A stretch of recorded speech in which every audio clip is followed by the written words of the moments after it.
In fact, I'm going to try to do so now. Oopsie, technologically challenged, of course. Okay.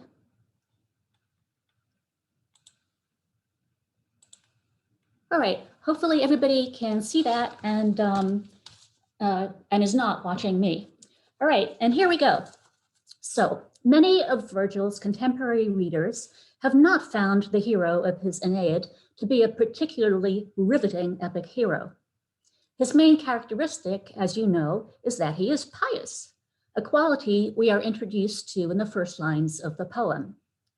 This is Aeneas's self-description as well. On meeting Venus outside Carthage, his first words are, "I'm pious Aeneas." Accordingly, ever since Virgil's poem, readers have taken the adjective pious as a reliable description of who Aeneas is. The fellow fleeing Troy's ruins with his dad on his back, holding the household gods, leading his son by the hand. His many representations in Julian and post-Julian era art and wall painting emphasizes quality in him as well. But let us be clear, this pietas is a Virgilian thing. As Karl Galinsky has shown, Aeneas does not carry the penates out of Troy until Virgil's version of the story. And his triple pietas towards gods, family, and country that is folded into the Latin term pius is absent in the earlier Greek tradition, both literary and artistic, where Aeneas is pious or pious for one reason, not three, that is, carrying his father.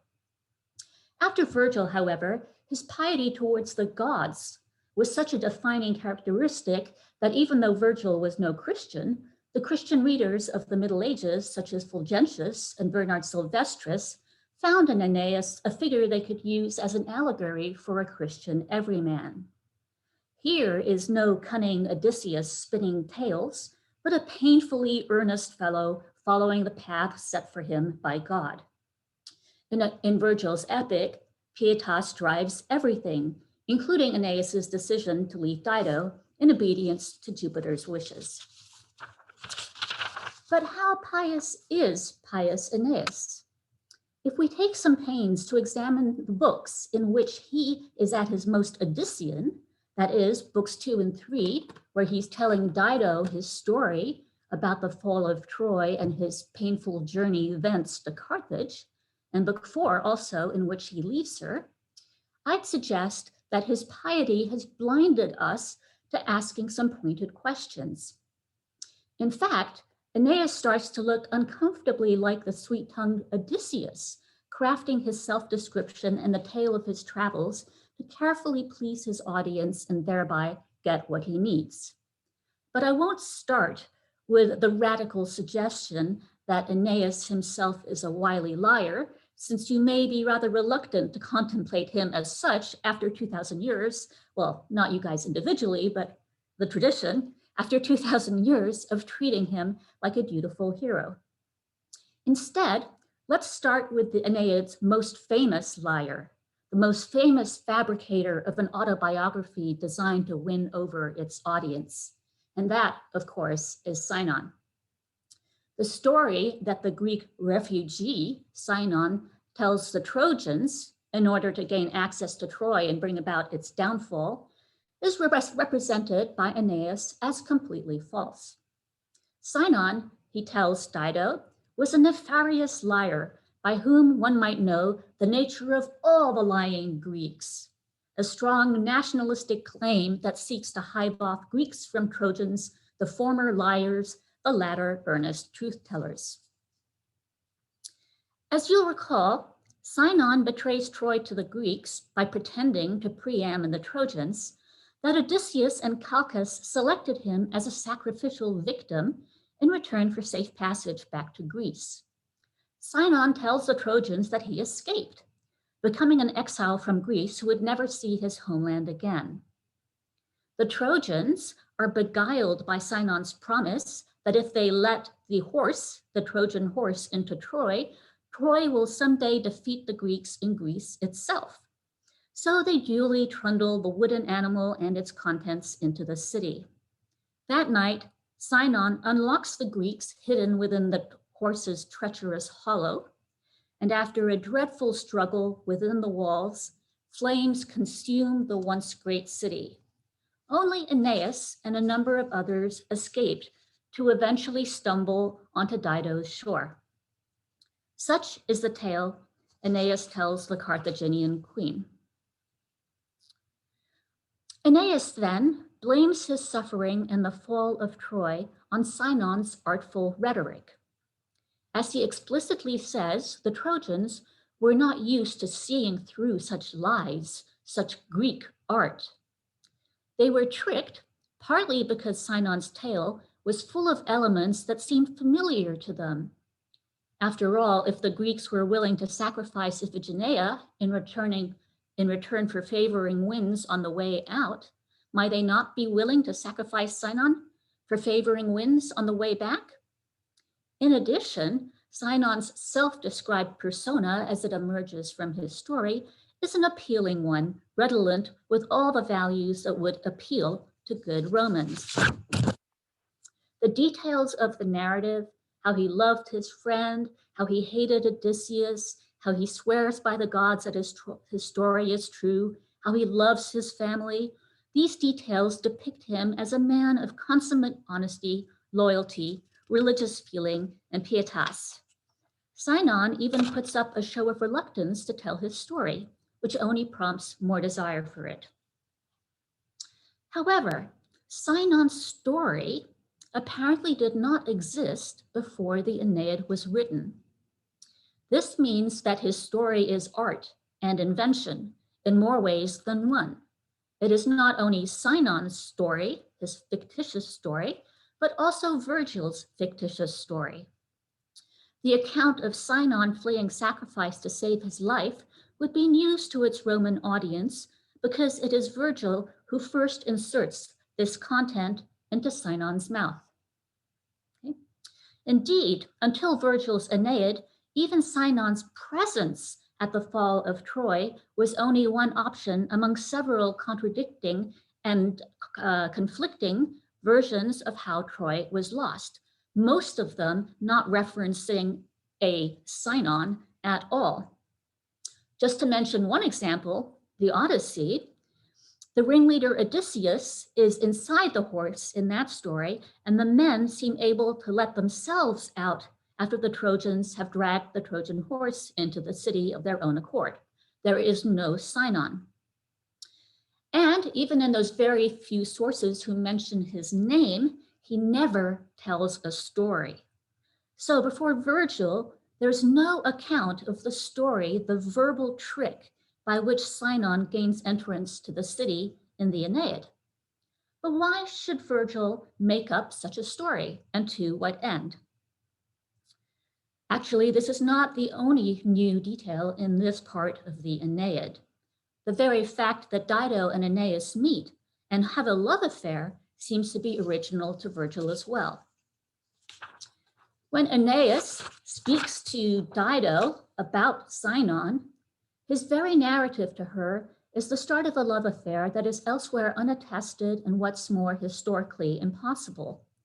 According to the pre-Virgilian tradition, Aeneas couldn't possibly have met Dido. His founding of Lavinium came several centuries before the founding of Carthage in 814. In this pre-Virgilian version, Dido also remained chaste. There was no torrid love affair with the Trojan exile. This fact upset the Italian poet Petrarch and many others to no end. As he says in the Seniles, very indignantly, why indeed did the most learned and excellent poet of all invent this? For it is well known that he invented it. Why did he choose a woman whom he knew died out of zeal for chastity and the preservation of widowhood and make her yield to a wanton love? So, Sinon's story did not exist before. Dido's love affair with Aeneas didn't exist before either. They're both fictions. And by the same token, Aeneas's story to Dido didn't exist before either. So we might ask ourselves, why does Virgil invent Aeneas telling a story to Dido, inside which there is an invented story told by Sinon? What are these? Russian Matryoshka dolls? A look at the content of these stories will provide us with an answer to that question. And here's the first major point. The tactics that Sinon uses in order to win Priam's trust and get into Troy are anticipated in Aeneas's own story to Dido, which he too uses to gain her trust and get into Carthage. Consider the following details. We'll start with the left-hand side. So according to Aeneas's story to Dido, he is exiled from his homeland. He escaped sure death.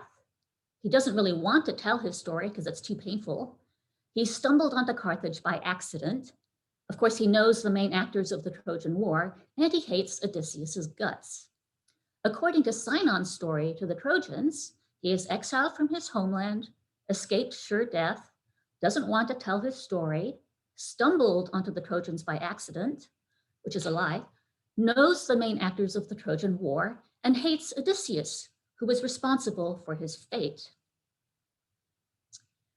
On both sides, we are told that the audience is eager to hear the story, all the more so because the teller is reluctant.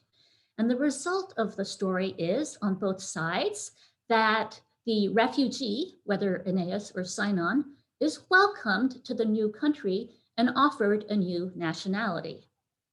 But in both cases, the refugee who is so kindly taken in causes the death of his host. Aeneas causes Dido's death and ultimately the fall of Carthage, and Sinon causes Priam's death and, of course, the fall of Troy.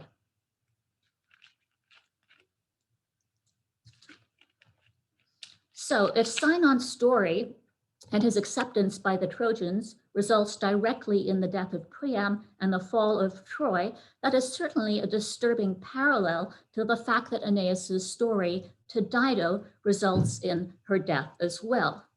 In both cases, things do not go as the kind host or hostess thought they would.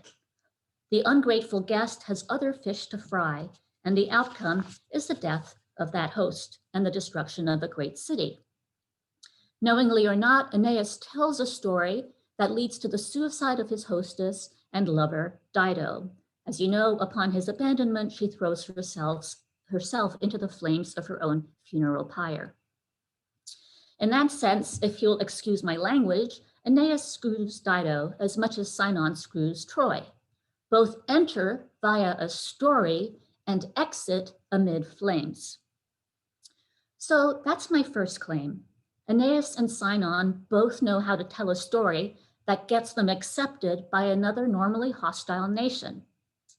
Of course, Sinon means to destroy Troy, and it's unlikely Aeneas plans to destroy Dido, but the story is there to show us the power of stories to seduce and harm their listeners, something Virgil would like us to be very aware of as we listen to Virgil's seductive story, the Aeneid, that claims to offer a backstory to the Roman Empire based on a pious hero. You might say, however, that even if Aeneas's story reminds us of Sinon's, that doesn't mean he's a liar. Of course not. In fact, we'll never know because the rest of the epic barely touches on what Aeneas says about himself in books 2 and 3 when he's talking to Dido. But we do get another prod from Virgil to make us wonder yet again just how much of Aeneas's story is fictional.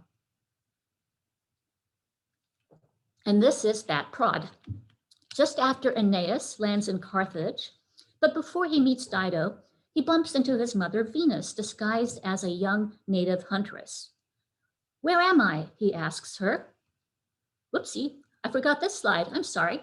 This is the death of Dido. You can see Aeneas's ship leaving up there in the far left corner, and Dido is pointing to it as the source of her dismay. And I guess that is meant to portray the funeral pyre. It's decked up pretty nicely with the sheets they apparently had on their bed. Okay, we were at the point of Aeneas bumping into his mother, Venus, who apparently forgot her bra.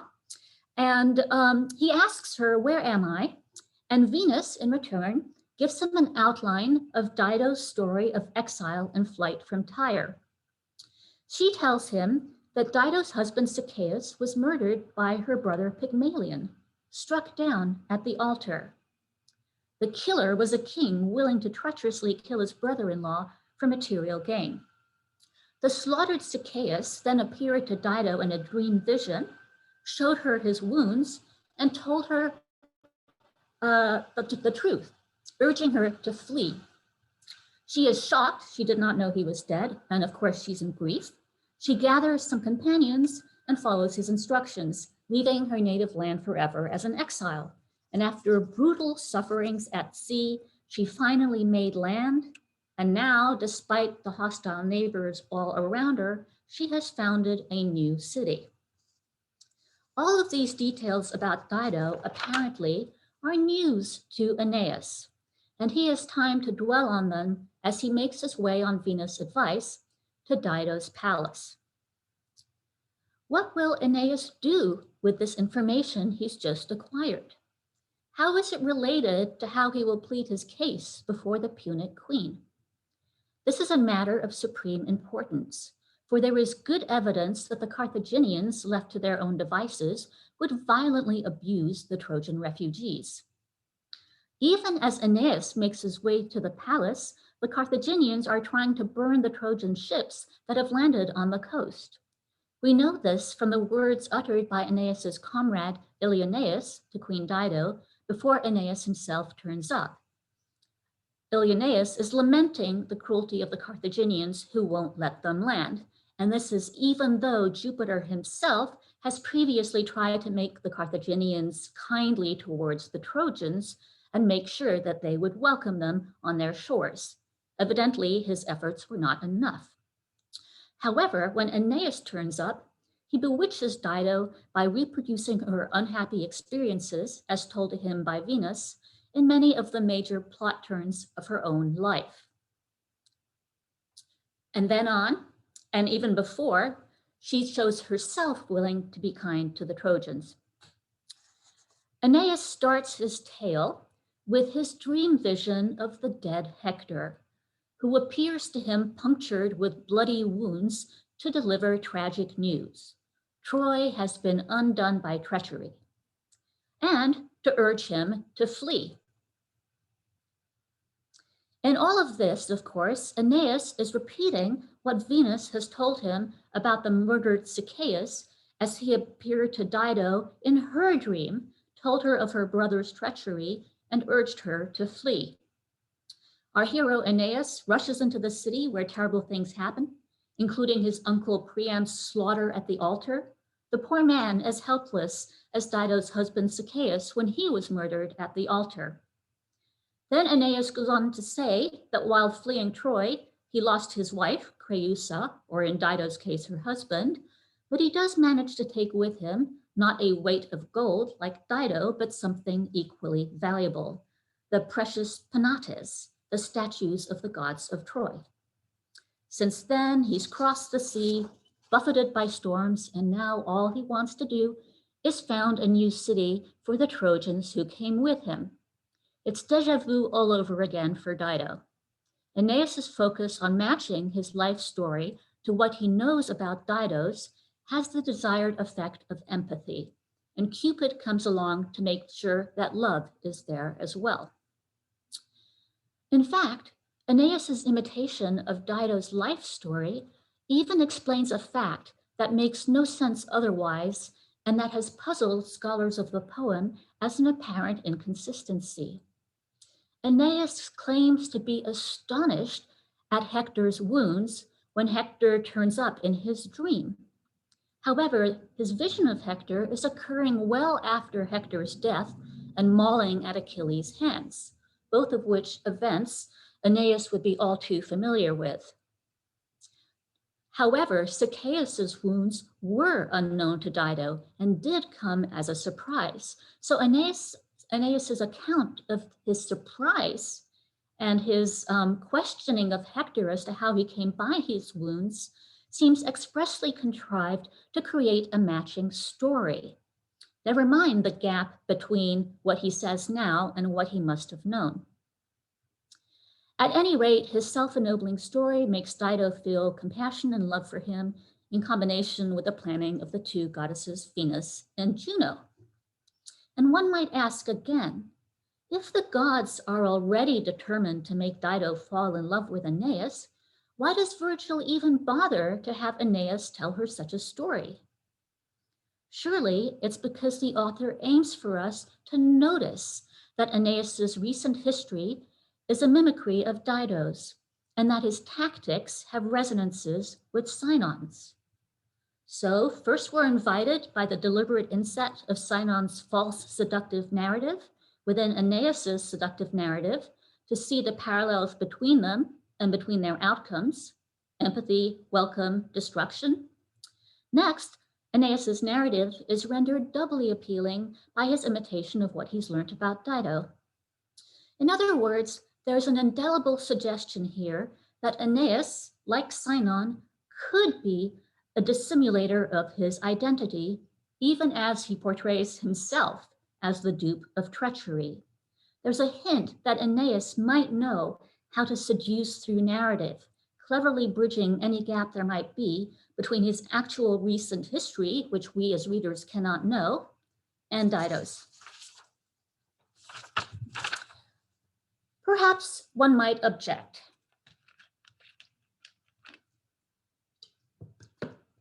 How could we even contemplate the possibility that Aeneas is making up his story if we already know his story from the pre-Virgilian tradition? After all, wasn't Aeneas a good guy before Virgil made him the hero of the Aeneid? Alas, no. In one of the traditions about him, before Virgil wrote the Aeneid, he even founds Rome with his arch enemy, the Greek Odysseus. A Trojan founding Rome with a Greek, but why? Well, in fact, in writing the story of Aeneas's brave escape from Troy, which Aeneas himself relates again in books 2 and 3, Virgil is suppressing another version of Aeneas that his ancient readers knew well, the story that it was Aeneas himself who betrayed Troy to the Greeks. The various traditions are recounted by Dionysius of Halicarnassus in his Roman Antiquities 147 and following. This is how we know that Hellanicus of Mytilene claimed that Aeneas abandoned Troy after Neoptolemus captured the Acropolis, taking with him his father, his ancestral gods, his wife, and his children, and the most valuable people and possessions. Aeneas then betrayed the remaining Trojan forts in exchange for safe passage. This is the version that Dionysius deems to be the most trustworthy, but he also cites one Menecrates of Xanthus, according to whom Aeneas betrayed Troy to the Greeks because he hated Paris and his father Priam so much. According to Menecrates, Aeneas became, quote, one of the Achaeans, unquote, when he betrayed the city to them. And that's section 48, 3-4. Aeneas became one of the Achaeans when he betrayed the city to them. That does sound like Sinon. In fact, the majority of the prior traditions about Aeneas ran in direct contradiction to the one we know, until, that is, the popularity of Virgil's Aeneid made the version we know canonical. Of course, it would not have been appropriate for Virgil to portray Julius Caesar's putative ancestor as a traitor, but the point is that his audience knew of the availability of this branch of the tradition and thus of Virgil's avoidance of it. So back to my point, there's no pious and truth-telling Aeneas to fall back on if we are looking at his story to Dido. In fact, we would have reason, if we knew the tradition, to actually think he was not telling the truth. We would engage in what David Quint calls a hermeneutics of suspicion. One might come up with another objection. Even if Virgil's audience knew the traitor version well, Virgil himself works hard to suppress it, as one might expect of a poet writing about the ancestor of the Julian clan and Augustus. But the question is, does Virgil work hard to suppress it? And I would argue the opposite. He works hard in order to make sure we are reminded of the other versions, even as he's telling his new version. The examples in the epic are many, and I will just mention a few. Okay, 1. When Aeneas is examining Dido's temple to Juno, one of the scenes before him is the depiction of Aeneas himself, quote, mixed in with the Greek leaders. With the Achaeans, actually, says the Latin, end quote. Later, in his version of the fall of Troy, Aeneas explains to Dido that he and a small group put on Greek armor and proceeded, mixed in with the Greeks, once again, believing that they could thereby catch more Greeks off guard. But being mixed in with the Greeks, in the first instance, especially if we remember the alternative traditions, sounds suspiciously like treachery. Is Aeneas trying to explain away the temple picture of him and the Greek leaders by his account to Dido of his armor switching? Or rather, is Virgil poking us to make us remember the alternative tradition as we listen to Aeneas telling us this version of the story? 2. Aeneas claims to Dido that the Trojans are destitute of everything after their shipwrecks. That's in lines 598 to 99. Yet, he oddly has plenty of gifts for Dido and later for Latinus from the royal treasures of Troy, like Helen's wedding regalia, various crowns, and in the case of Latinus gifts, Priam's robes of state and Priam's scepter. These are no harmless tripods and silver bowls. Where did he get these and how? There's no record of Priam handing his scepter over to Aeneas as he was murdered by Neoptolemus at the altar. 3. When Aeneas is telling his story to Dido, he says something very oddly phrased. He says that he not only saw Troy's terrible destruction, but he was a great part of it. This is how he introduces his story, but it's certainly a strange way to say that he fought on a city's behalf. It sounds as if he participated in Troy's fall, but oops, there we go again, remembering the other tradition. And finally, 4, there are even hints in the narrative that Dido knew the story that Aeneas was a traitor, but changed her mind about him after the gods influenced her and she heard him speak. First of all, there's that picture on the temple of Juno with Aeneas mixed in with the Greek leaders. But more decisively, when Dido is furiously watching the Trojans boarding their ships to sneak out of Carthage, she not only compares them to looters, but also berates herself by saying, "Wretched Dido, is it now that his impious actions hurt you? The right time was then, when you let him share your rule." What are these impious actions that she would have been right to think about then when she let him share her rule? The impia facta are almost certainly a hint that she knew that the story she heard from Aeneas didn't fit the usual story of his betrayal. It's after this that she offers him half her kingdom, the fact that she seems to be referring to here, and also after telling him that the Carthaginians had already heard about the fall of Troy, although she didn't say what they'd heard. And of course, her term impious is a direct rebuttal of the most common adjective applied to Aeneas in the main narrative. Pious Aeneas, at least as one voice attests, is really impious Aeneas. All of this, I think, points to Virgil's suggestion that we should not, like Dido, be beguiled by the new version of the legend that Aeneas tells.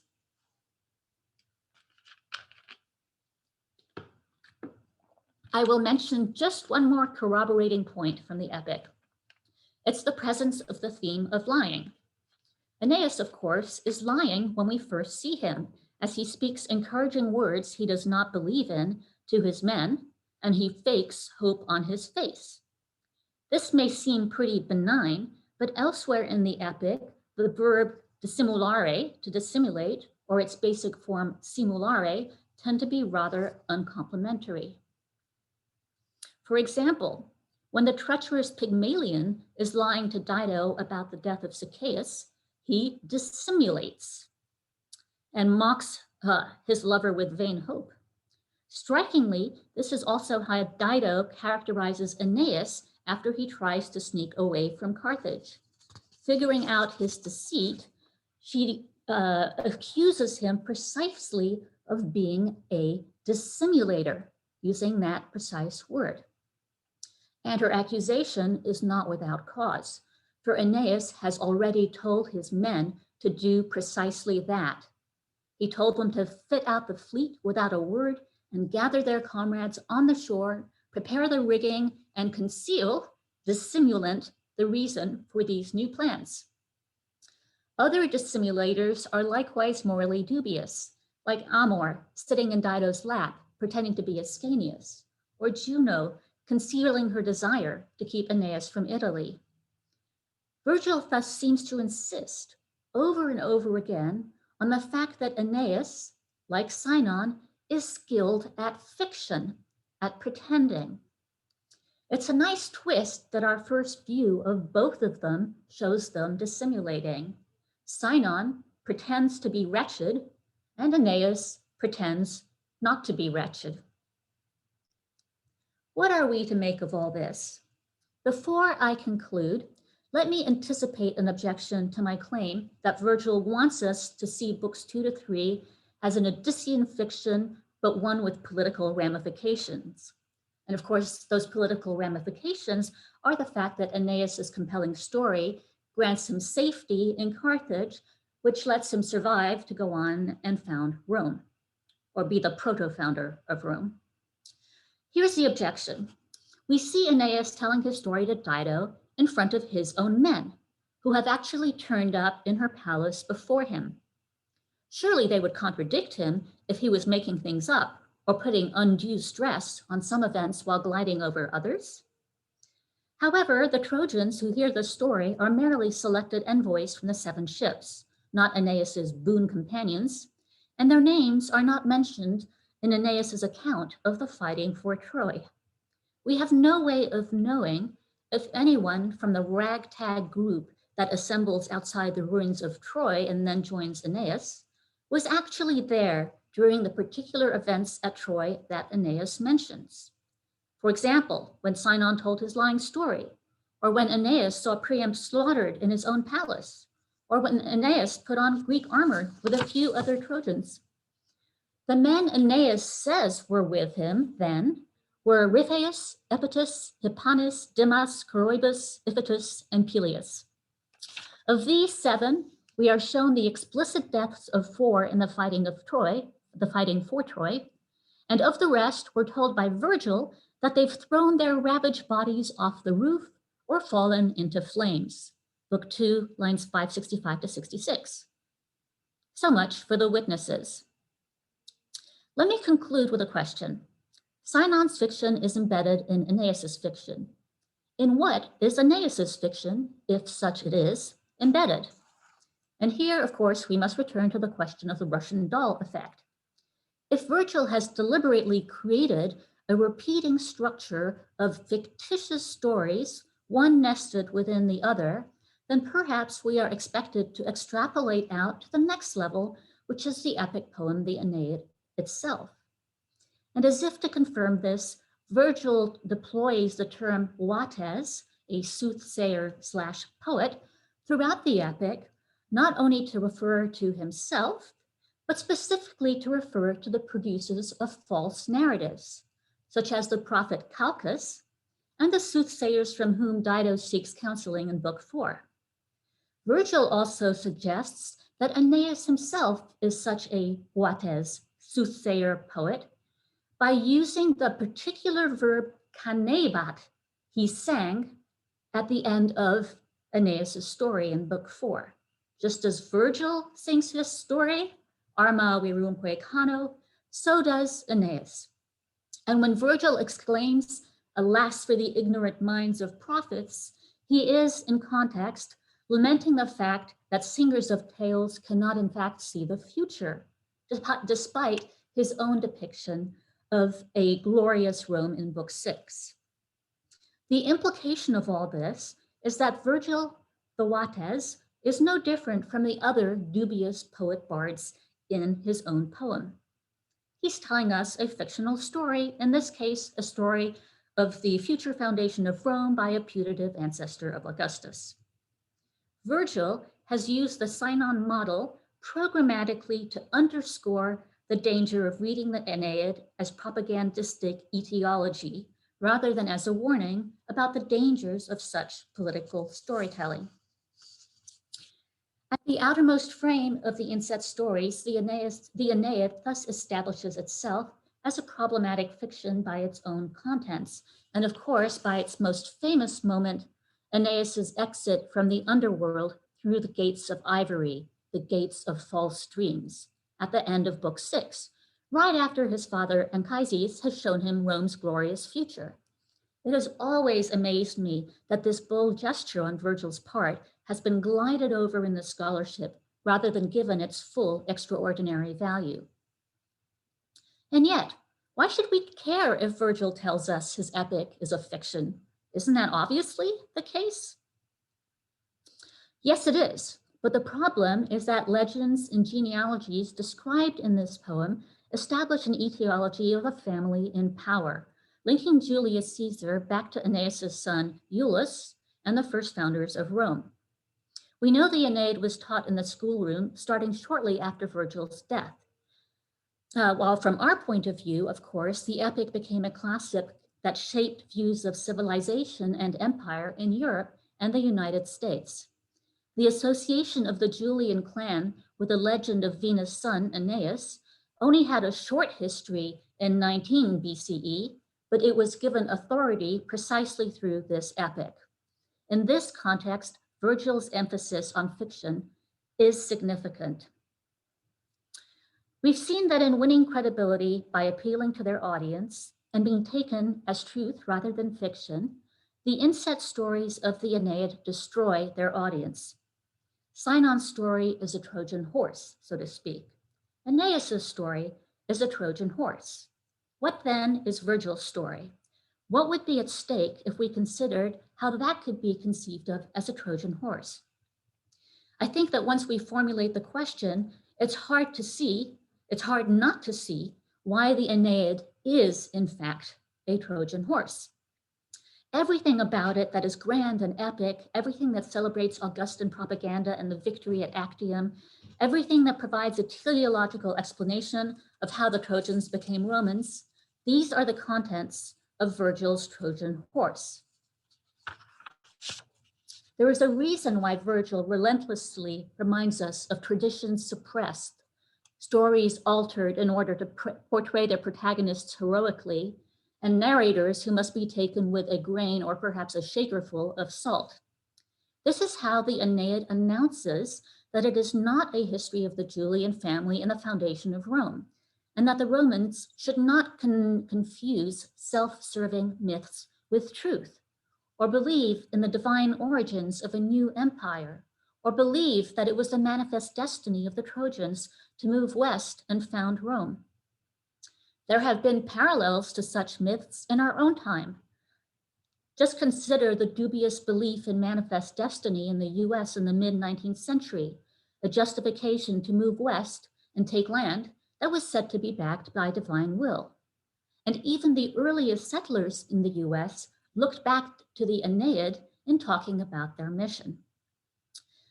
The Aeneid has too often been misread by kings and colonizers, empires and land grabbers.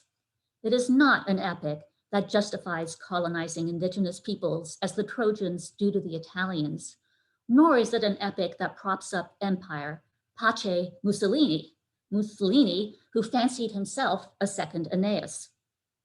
The Aeneid is the opposite, an epic that warns us against these things even as it fooled the Emperor Augustus into thinking it was simple praise of his ancestor Aeneas.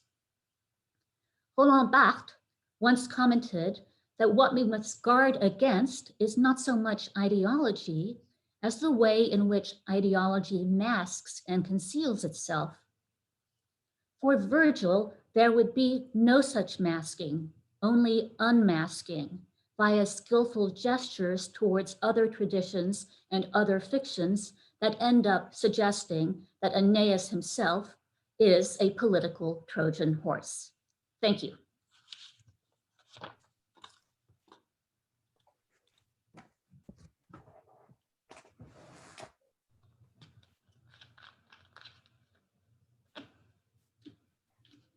Hi, Rebecca. It's nice to see you in person. Hey, Shadi, can I just say I put the citation information for that painting into the panelist chat because I've just published an article. I have an article coming out with that painting in it. So No I had it kidding. at hand. So it's there for you if you need it for the future. That's future reference. fantastic. Thank you. I'm going to copy it right now and plug it in. And now I guess I should let people know that questions and answers we have time for, right? Questions in the question and answer forum below. If any of you have any, feel free to put it there, and panelists, Shadi will address it.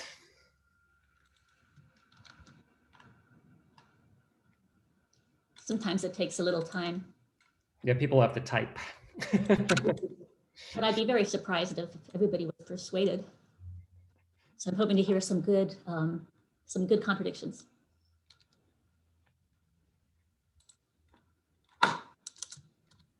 Maybe as we wait, if I can ask a question. Of course. Thank you so much for the talk. At the end, you mentioned kind of some of the connections and repercussions for our more recent past history. And you mentioned some of the political events in Italy with Mussolini. And so I was curious to hear a little bit more about it, kind of some of the connections that you traced and some of the caveats, especially in your talk, you mentioned dissimulation and rhetoric, right, is a big part of the Aeneid. And of course, a lot of authoritarian leaders kind of drew from the classics to sort of implement their own rhetoric. And so absolutely, yes. Can you talk a little bit more about some of these connections that you identified? Yes, Mussolini, of course, is the most dramatic example of this. In 38 to 39, he put on a huge exhibition in Rome about Aeneas and the epic, and featured, maps showing areas of conquest and so forth, and actually did refer to himself as a kind of second coming of Aeneas. So the epic itself and the idea of eternal Rome, the Rome without boundaries of time or space, was incredibly important to him as a sort of prophecy that may not have come true the first time around, but that he expected to come true optimistically the second time around. And there are so many examples of the Aeneid being used for this kind of thing.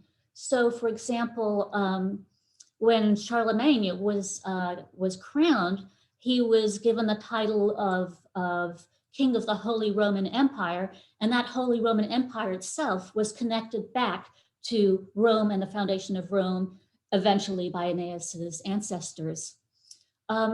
So it's a poem that has lent itself very easily to this kind of appropriation. And as you know, for a long time, people read it positively as endorsing empire. And then there was the so-called Harvard School that read it negatively as talking about the costs of empire. I'm not sure if it's doing either so much as it's just showing us what political stories are like and how multiple traditions can turn into one tradition under a certain regime. And for me, that is really the message of the poem. Thank you so much. Sure. Thank you for the question, Olga. Am I? It looks like, yeah, there are several questions in the. Tim, you're curating, yes? Yeah. Are you curating the questions, Tim? Well, I'm looking at them. You're looking at them. Yeah, you can. I don't know if I can share them with you. I can, if you'd like, I can. I see them. Okay. Jamie Meyer asks, does Aeneas killing Turnus in a fit of furor support your thesis? Yes, it certainly does.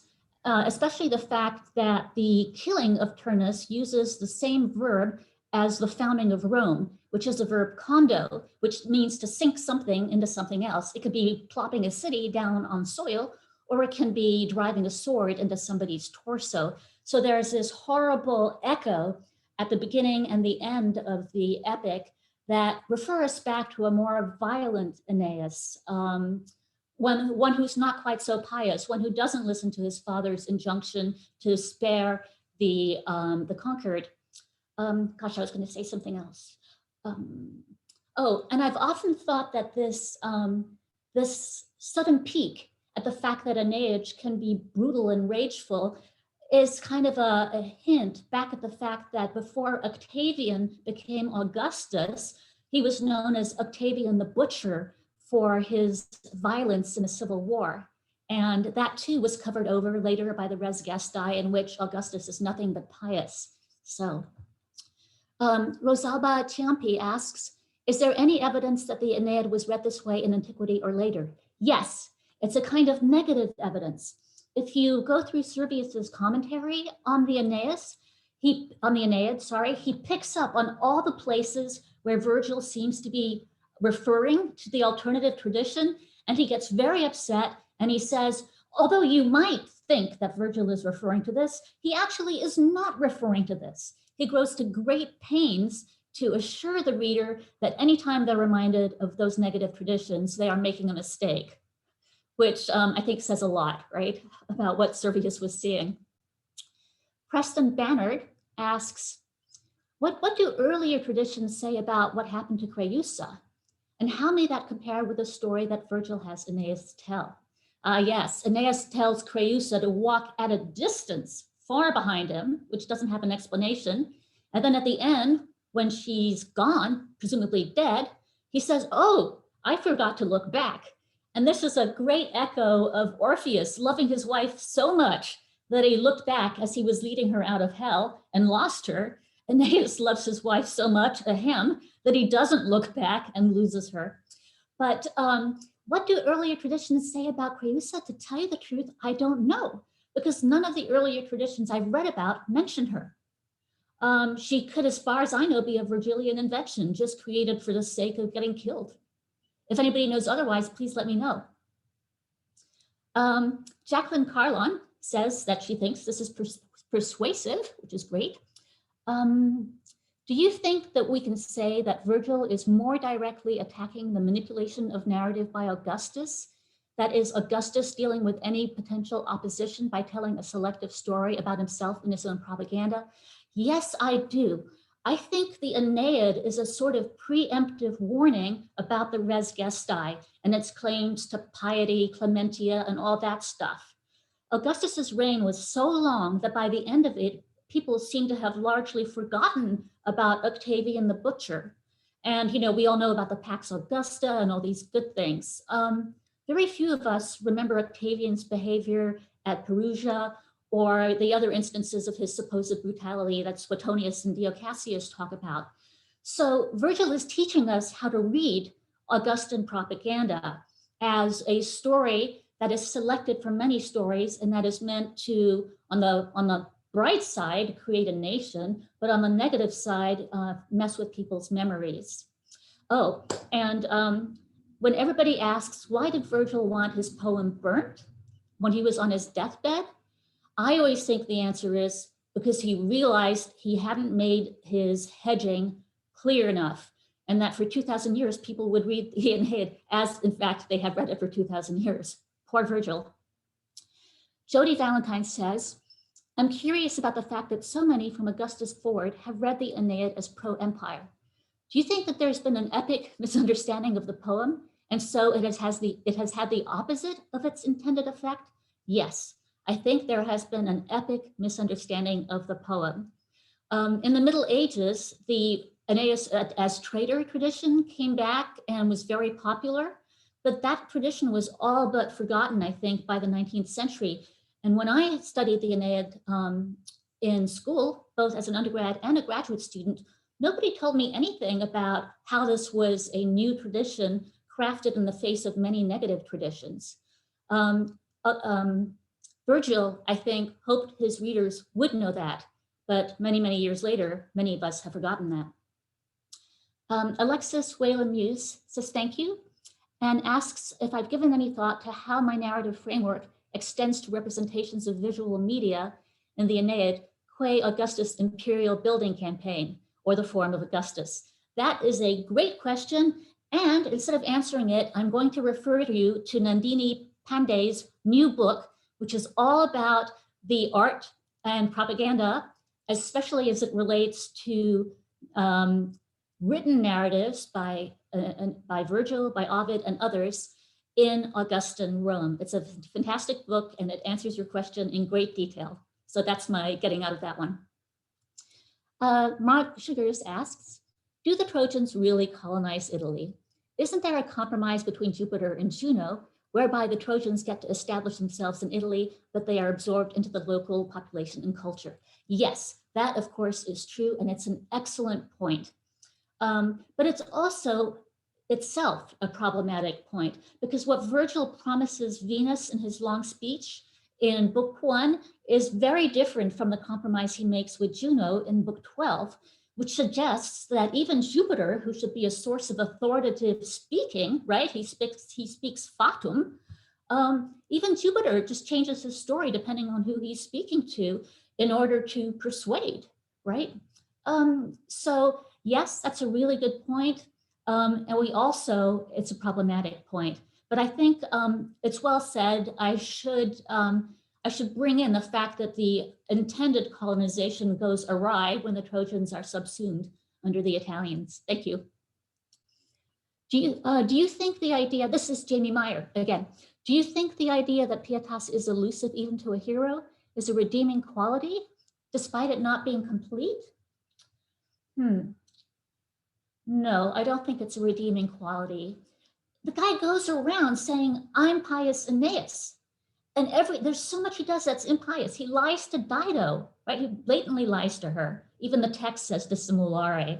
He throws some living Italian priests into a pyre alive. He kills Turnus. He misrepresents himself to Latinus and to Evander. To Evander, I think he says, oh, many, many peoples have wanted to ally with us, but we only wanted to ally with you, which is complete nonsense, right? So no, I think it's a pietas that reflects badly on Aeneas. Should I perhaps stop there? Well, we do have actually one more question in the chat, if you don't mind addressing. Hog the hour. Wouldn't Augustus have known this is Jacqueline Carlin. Wouldn't Augustus have known the previous traditions about Aeneas? Perhaps this supports your thought about Virgil's desire for the poem to be burned, not obvious enough. Yes, I think so. We know that Virgil read sections from books 2, 4, and 6 to Augustus. That probably means that he did not read the part about Aeneas killing Turnus, Aeneas throwing humans alive into flames, Aeneas doing many, many bad things, right? So maybe Augustus thought that this rewriting was a very effective rewriting of the legend. We know he was pleased with it. So, and the last word from Mark Sugars, nobody's perfect. Thank you so much for that wonderful presentation and truly enjoyable and enlightening question and answer session, Shadi. I did record this portion of the conference, and after you view it and we can edit it together, I will put it up by the end of next week on my YouTube channel, Bettina Joy de Guzman. And then I'll also put it in the particular playlist of California Classical Association. So thank you. Wonderful. Fame at last. We will now take a quick 5-minute break and resume at 10:35 for our next speaker, Vasilia Vaxivani. Thank you.